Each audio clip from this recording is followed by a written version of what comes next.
Fala pessoal, sejam bem-vindos para mais um episódio do podcast Fundação Procafé. Hoje estamos aqui eu e o Alisson e um convidado, na verdade, mais do que especial, que é o Zé Edgar, nosso presidente da Fundação Procafé. O José Edgar formou em agronomia em 1965 em Lavras e vem de uma família de cafeicultor e acompanhou toda essa evolução do café, desde o IBC, Fundação Procafé, como produtor, como pesquisador, como pessoa muito influente na cafeicultura desde então.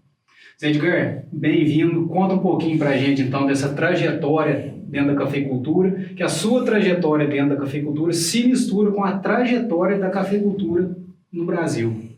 Eu gostaria de agradecer muito, essa oportunidade, e a participação aqui com os colegas mais jovens, que estão fazendo essa renovação da cafeicultura e para a gente contar um pouquinho de história. Então a gente chega numa certa fase da vida que contar história é muito importante. E eu tive a felicidade, de realmente acompanhar toda a trajetória da cafeicultura, não só a nível de sul de Minas, mas também a nível de Brasil. Então, como o Xande disse, eu me formei em 1965, passei no concurso do IBC, e na época o IBC estava contratando engenheiros técnicos para fazer fiscalização, porque havia um programa enorme de erradicação de cafeeiros, porque no Brasil havia um excesso de produção de café, e então o governo resolveu pagar para erradicar e diversificar.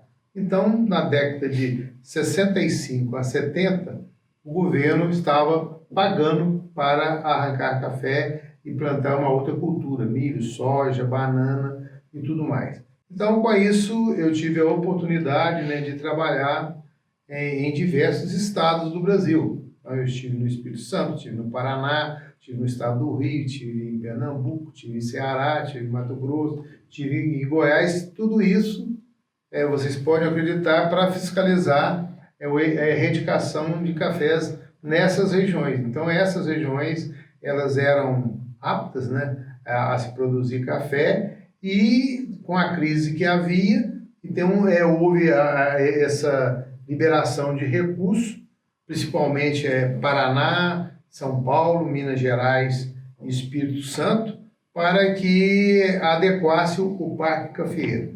Então nós fizemos esse trabalho e, por incrível que pareça, quando terminou em 70, aproximadamente, o governo viu que tinha arrancado o café demais, apesar do grande estoque que o IBC tinha, com mais de 40 milhões de sacas, era necessário a se fazer um plano de renovação e revigoramento de cafezais.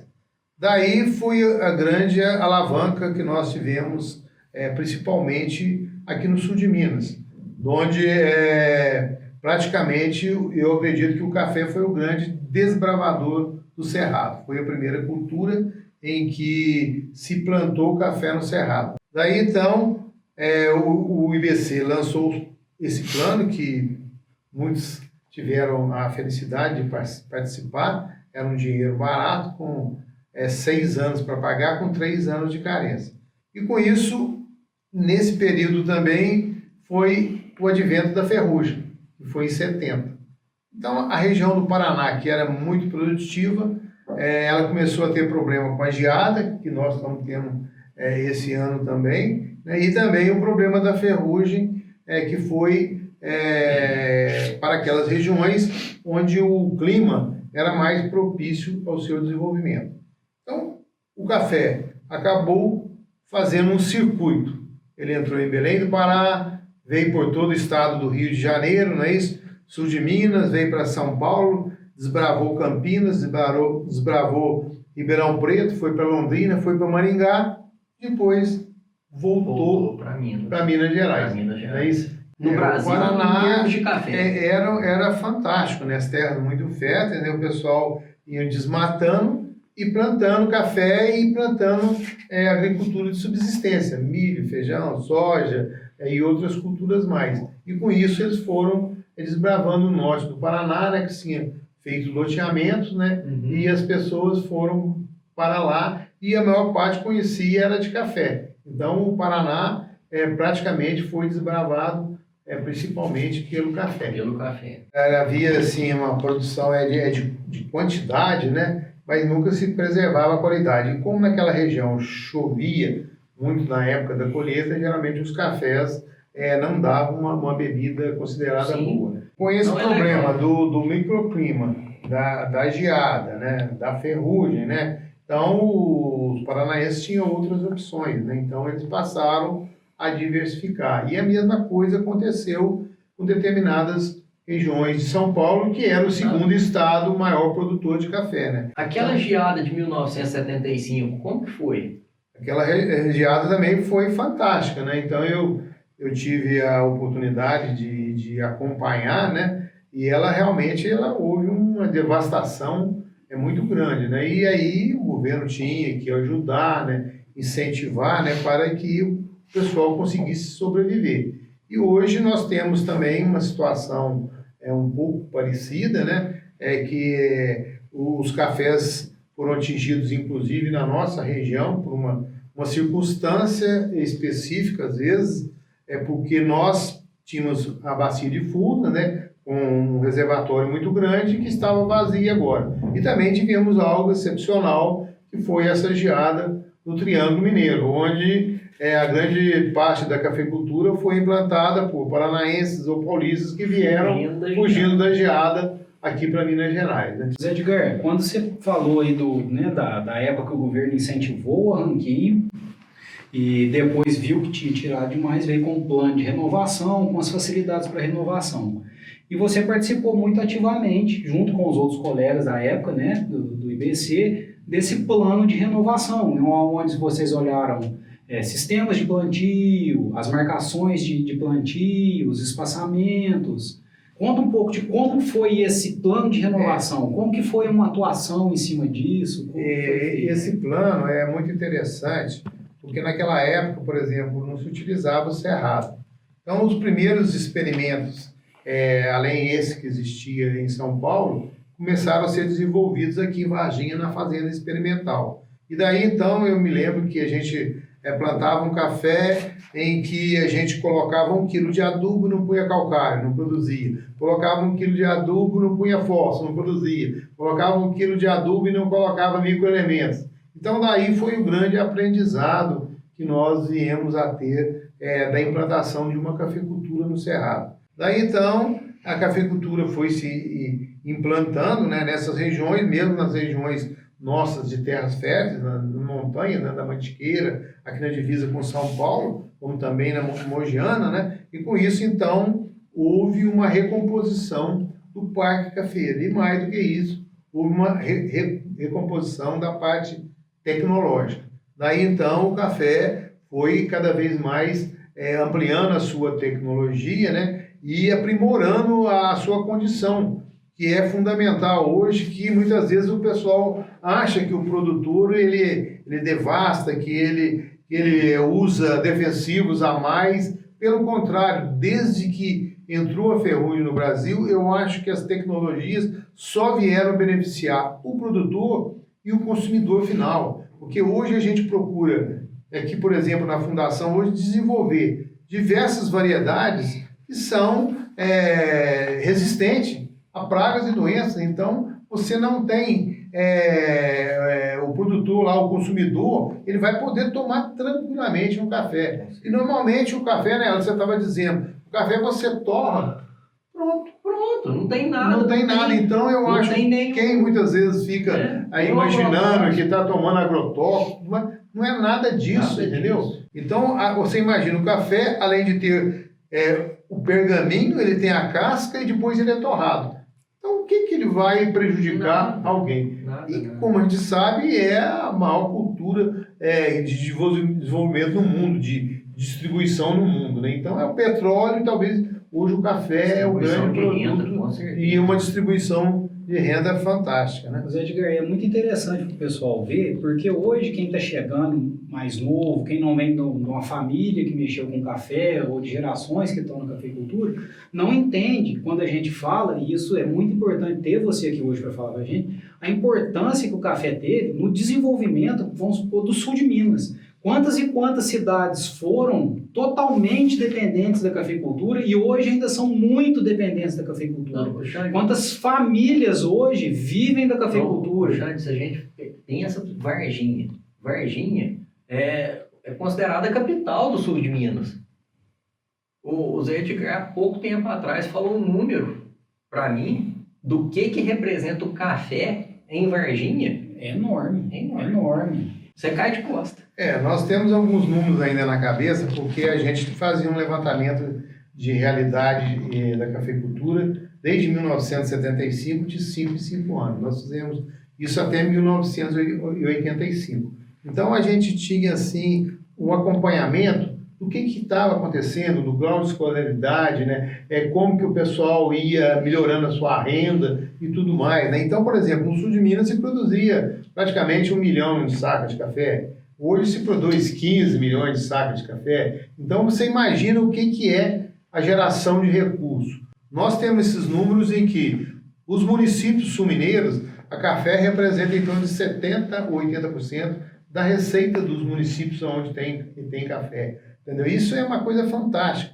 E do levantamento das propriedades, primeiro, 70% a 80% são pequenos ou médios produtores. Então, essa distribuição de renda e a fixação do homem é fantástica. Conta para o pessoal o que foi, o que representou o Brasil, o IBC, o Instituto Brasileiro do Café. O que representou em termos de quantidade de gente, em termos de quantidade de funcionário, em termos de recursos disponíveis. Para se ter uma ideia, o IBC, talvez, no meu entendimento, seja um dos órgãos, assim, a sua regulamentação foi uma das entidades mais bem feitas, porque, no fundo, o seu estatuto permitia de se proteger o produtor. Então, esse era realmente o grande objetivo, que ele tivesse uma proteção ao produtor. Mas, ligado a isso, ele tinha uma parte de consumo interno e tinha uma parte de exportação. Para se ter uma ideia, o IBC era, na época, mais forte que o Ministério da Fazenda. Ele tinha mais dinheiro do que o Ministério da Fazenda. Foi depois, com a entrada do regime militar, com a entrada do Delfim Neto, que foi uma pessoa especializada em café, que conhecia, fez mestrado, doutorado em café, então ele foi vendo o que poderia ser feito, então foi tirando um pouco da força do IBC. E realmente, como o órgão era muito grande pela importância que ele tinha, vagarosamente ele também foi tendo problemas, né, de muito excesso de pessoas e tudo mais, mas assim, o sistema produtivo mesmo, eles não apoiavam muito o IBC, achavam que devia ter uma entidade livre, né, e ninguém é a favor mesmo de ter interferência do governo, mas teve uma fase da agricultura brasileira em que o café foi fundamental, né, para o desenvolvimento, né. O Procafé é um braço, né, do IBC, é o braço da pesquisa do IBC, né. A equipe de pesquisa do IBC, o Mantiello, o Saulo, o Zé Edgar, o Antônio Vander, né, o Miguelzinho, né, todo o pessoal que veio do antigo IBC, que desenvolveu a pesquisa, né, que não quis deixar a pesquisa do IBC morrer e fez a fundação. A gente a Fundação teve Procafé. essa felicidade, né, porque na época o IBC tinha escritórios, né, no Espírito Santo, aqui em Minas Gerais nós tínhamos em Caratinga, tinha em Belo Horizonte, Varginha, em São Paulo tinha um que representava São Paulo, no Paraná ele tinha em Londrina e tinha em Maringá, e dentro desses escritórios eles tinham uma parte de comercialização interna, tinha uma parte de pesquisa que estava sendo implantada em cada região, né? E tinha também as partes de fiscalização, tinha uma parte de controle de exportação, né? Então ele foi realmente um órgão muito ativo, tinha pessoas muito capacitadas, né, e que desenvolveram o trabalho. E no caso específico nosso aqui do sul de Minas, na época que acabou o IBC, nós ficamos bem perdidos, né? E na época as entidades federais, universidades e outros órgãos federais queriam levar aquilo que o IBC tinha, laboratório e tudo mais. Nós aqui achamos que isso pertencia à cafeicultura, que nós deveríamos fazer e fizemos um trabalho que a gente deixasse que esses laboratórios e essa pesquisa continuasse. E daí, então, nós arranjamos esse grupo de colegas, né, e pegamos essa nova geração, né, que são vocês que estão dando uma nova alma à pesquisa, né, e nós, então, começamos a desenvolver um trabalho, tornamos essa pesquisa através de uma fundação de direito privado, né, e que ela gera os próprios recursos, né, para que ela possa manter a pesquisa. É importante assim, explicar para o pessoal, né, que esse pessoal, vocês todos, vocês fizeram isso por amor à cafeicultura, por amor ao todo que foi construído nesse tempo. É um ideal, né? É o ideal. É um ideal. Eles se doaram para a pesquisa, se doaram para a Fundação Procafé, para a continuidade do desenvolvimento da pesquisa cafeeira no que veio lá do passado. Eu acho que a cafeicultura, como um todo, deve muito a todas essas pessoas aí. A gente que teve essa felicidade, né, de poder ter acompanhado e de saber o que representa, né, o café para as nossas famílias, para as nossas regiões, e principalmente fazer um agradecimento aos colegas nossos do IBC, os técnicos, o pessoal administrativo, né, que hoje nós estamos até nos reunindo através de uma associação através de WhatsApp, né, para conversar. Então nós conseguimos, mesmo depois de terminado o IBC, manter esse relacionamento, né, de companheirismo, de amizade, e sempre relembrando daquilo de bom que foi feito. Então a gente fica imaginando, por exemplo, há 40 anos atrás a gente fazia uma pesquisa de sapo através de fotografia aérea, em que nós fomos treinados para isso e levantavam todo aquilo que ia produzir anualmente no café. E daí a gente fazia inúmeras outras atividades, né, que eram específicas, né, da cafeicultura. E mantinha também uma parceria com as universidades, com as instituições, IAC, IAPA, Incapé, tudo mais, que dava talvez mais um suporte para a cafeicultura de cada região. Aqui no sul de Minas, eu te falo assim, com muita segurança, que nós tivemos um projeto fantástico. E eu assim, afirmo com toda a segurança que foi a grande revolução da região. Eu acho que foi a época que fixamos os homens, as pessoas, né, as famílias, né, e todas elas têm uma condição de vida, e eu tenho essa oportunidade de acompanhar através de cooperativas, em que eu pude ser presidente de uma central de cooperativas, e ver o que isso significa para cada região. Muitas vezes um pequeno produtor de 5, 10 hectares, ele tem uma condição de vida boa, dá uma condição de vida boa para a sua família e vai desenvolvendo a nossa região e o nosso país. E eu tenho que agradecer também aos amigos da Fundação Procafé, né? Essa nova geração que eu falo, né?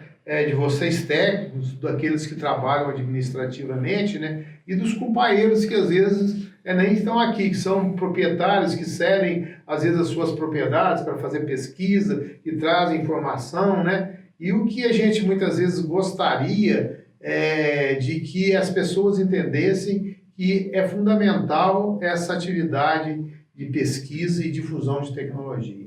É através dela que nós vamos conseguir cada vez melhorar, cada vez mais ter uma condição de vida melhor. Eu faço um apelo aqui a todos aqueles que produzem café, né, não importa o volume que seja, que possam vir participar, de ajudar, né, para que esse trabalho tenha continuidade. Esse trabalho É de todos, entende? É principalmente do produtor que vai usufruir disso tudo. É tudo gratuito, né, Zé? É tudo gratuito, é tudo feito com amor, é tudo feito com carinho, com dedicação. É um trabalho por amor à cafeicultura.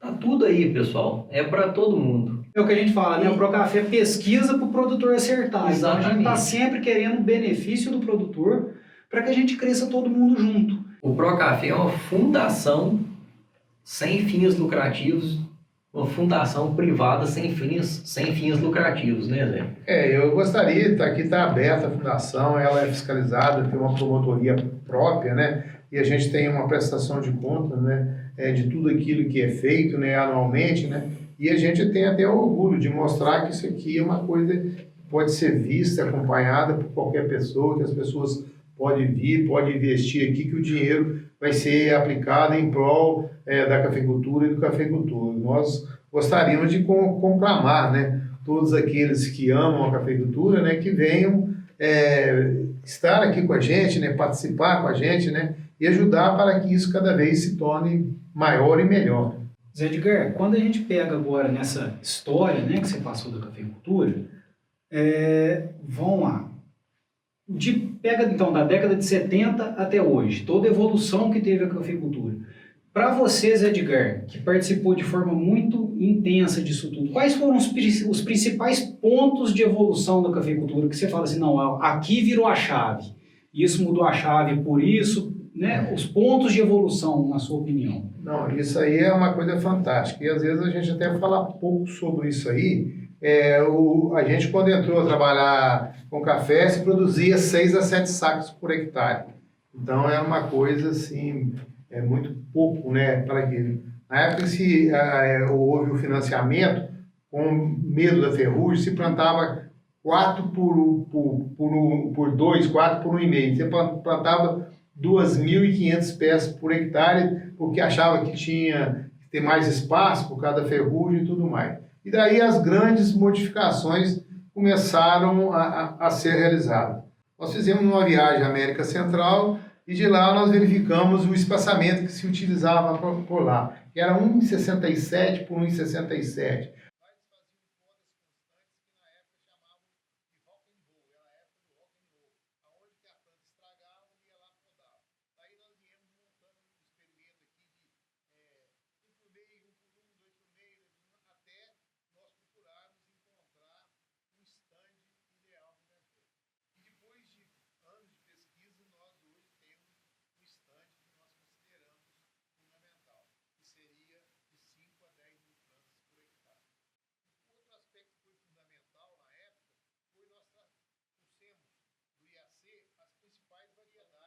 E verificamos quais dessas variedades eram as melhores que se adaptavam à nossa região. Daí saiu o Mundo Novo, o Acaiá, o 47419, 37919, saiu o 376/4, saiu os Catuaís, né, 74, saiu o 61, o /4, o 144, que foram as primeiras linhagens que foram implantadas aqui na região. E depois disso, nós começamos a desenvolver as próprias variedades do Procafé, que hoje nós temos mais de 30 linhagens registradas, né? E que hoje sobressai aí o 2477, o 2SL, o Arara, que hoje é a Coqueluche, né? E temos hoje o Graúna, o Guará, enfim, temos inúmeras linhagens que os senhores poderão testar nas suas propriedades. Outra coisa que nós procuramos também é desenvolver mais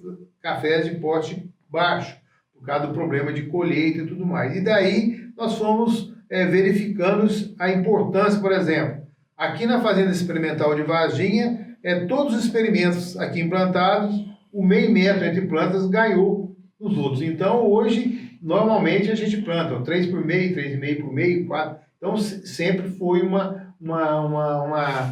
um experimento que mostra que esse seria o ideal. E assim nós vamos poder avaliar, o Alisson, que é dessa área de fertilidade, entendeu? Aquilo que a gente coloca hoje, né, desde o substrato, na cova. Hoje, por exemplo, nós estamos tendo lavoura com 2 anos, produzindo quanto, Alisson? 80 sacos por hectare.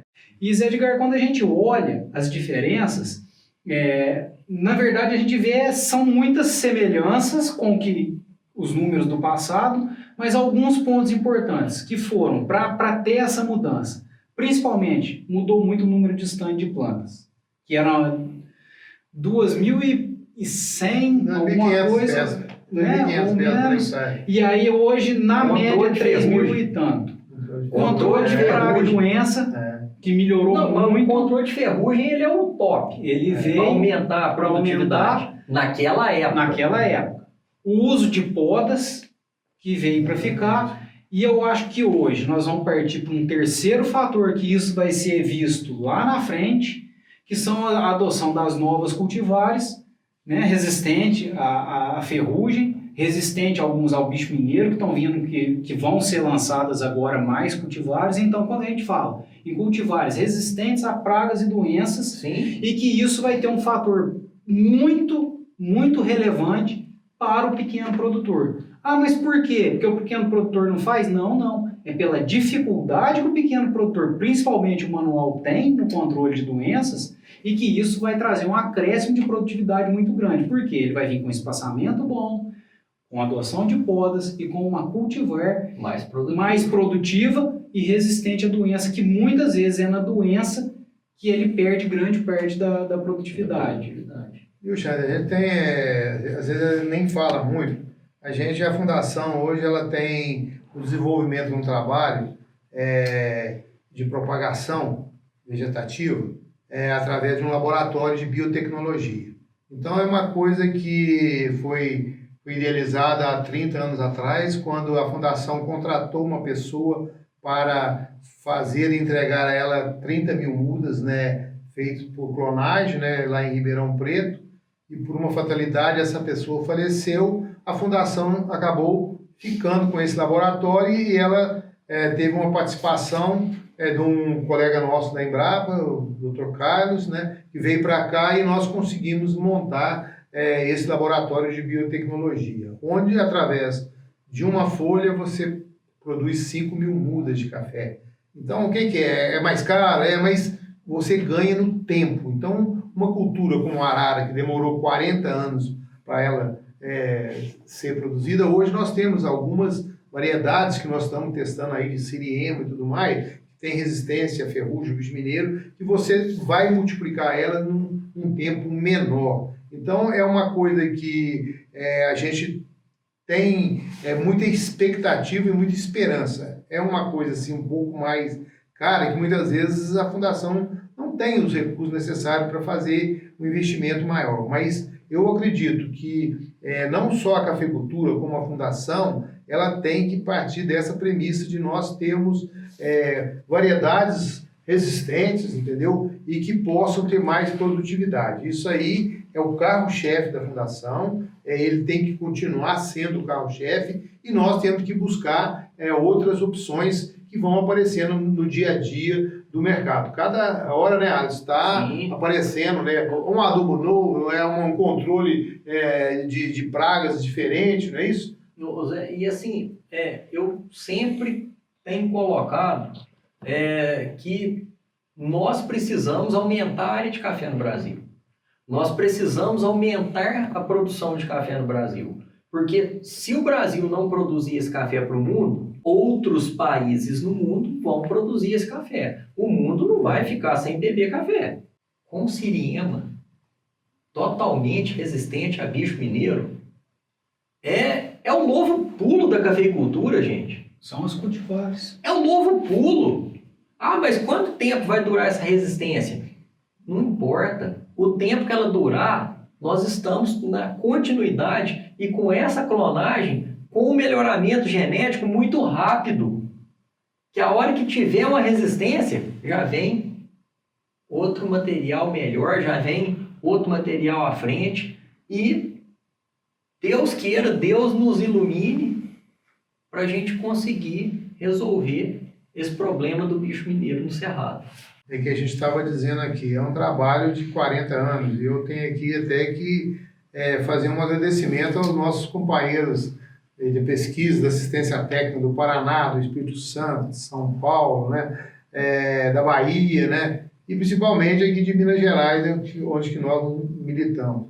Essas pessoas fizeram esse trabalho nessa época, né, e depois nós estamos procurando dar continuidade, né, e nessa parte de melhoramento a gente tem duas pessoas que realmente merecem todo o nosso aplauso, né, que é o nosso querido Saulo e o Matiello, né, que durante todos esses anos, né, além de trabalharem com outras atividades, eles dedicaram assim grande parte da sua vida nesse melhoramento genético. Então, isso agora são vocês, né, que vão ter essa oportunidade, né, de trazer para o cafeicultor, para a cafeicultura, né, aquilo que há de melhor e de mais novo. E agora vem, né, a turma nova aí na genética. Infelizmente o Irã nos deixou, né, precocemente. Vinha muito bem. Agora o Lucas aí, né, tocando para frente. O melhoramento genético da Fundação Procafé, e Deus nos ajude para que a gente consiga, nesse futuro aí, levar adiante tudo que essa turma está passando para a gente. Para a gente encerrar o papo, Zé Edgar, eu queria que você deixasse uma mensagem, não só como presidente da Fundação, mas a pessoa que viveu isso tudo e como produtor. Uma mensagem aí de otimismo, o que você acha da cafeicultura, que você é um grande entusiasta, um grande otimista, né? É difícil a gente ver uma pessoa com a sua empolgação, com o seu grau de otimismo. E o que você pode deixar de recado aí para o produtor? O que eu gostaria de deixar assim, do recado fundamental é de gratidão.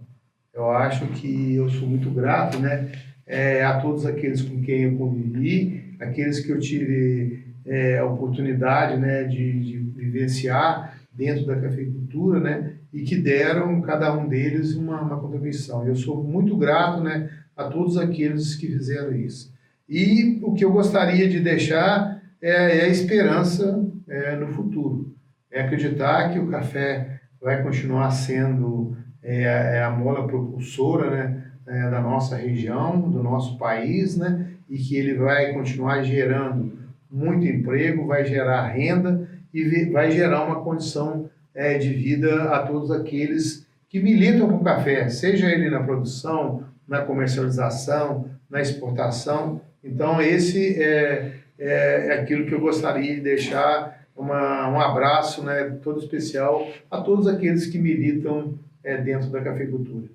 Pessoal, é isso. Terminamos aqui mais um bate-papo. Espero que vocês tenham gostado, que vocês tenham aprendido muito com o Zé Edgar, com essa evolução da cafeicultura, por tudo que a cafeicultura passou dentro do Brasil. E a semana que vem tem mais. Tá bom? Muito obrigado. Grande abraço, pessoal. Fique com Deus.